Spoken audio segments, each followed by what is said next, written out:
All right, I'm gonna do one more today. The fifth lesson in this 100 video jazz violin series. Before I start getting into the stuff, I want to talk about what is the purpose of jazz. So I have to talk a little bit more about history, I guess, and different idioms.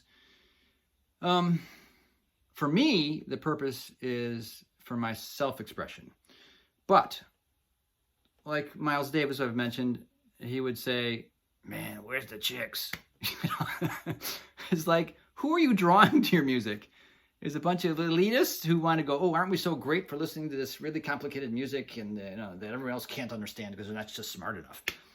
BS on that, I say. I hate standard jazz these days. I really do. I can play it, but I don't care to. And there's some beautiful thing. You can make it beautiful, but I glommed onto gypsy jazz at one point, not because I was trying to be a historical buff, because this one thing for me.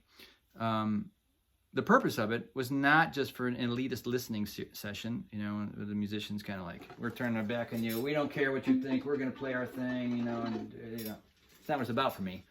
For me, it's about serving others when you play music, no matter what style of music it is, I think. Maybe that expands into life for you too, especially in these times of viruses and crazy things. We all need to serve each other, and that's what I'm trying to do here. So I try to have that happen as well, and the music I choose to play is of some service. Now, gypsy jazz is dance music. I've been on gigs when 2-year-olds are bouncing around like crazy. It's not some elitist weird thing.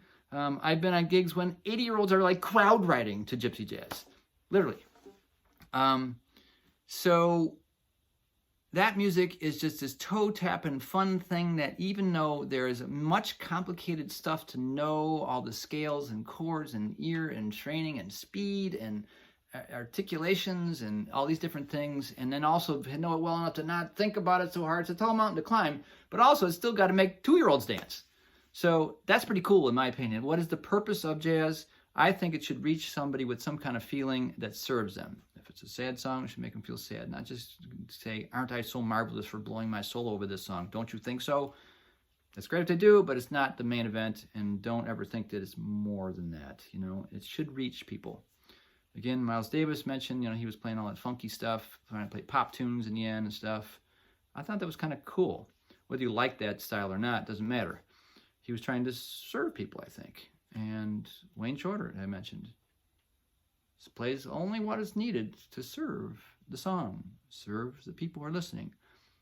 That's what jazz should be, I think. If it's this upbeat, thing that was in the early days, like Louis Armstrong, he was serving people, man. He was spread the joy.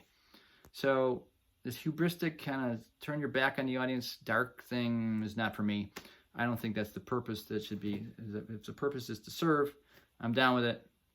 And hopefully I'm serving you, and hopefully you will in turn serve others by the beautiful, cool stuff you'll play. All right, let's get to it.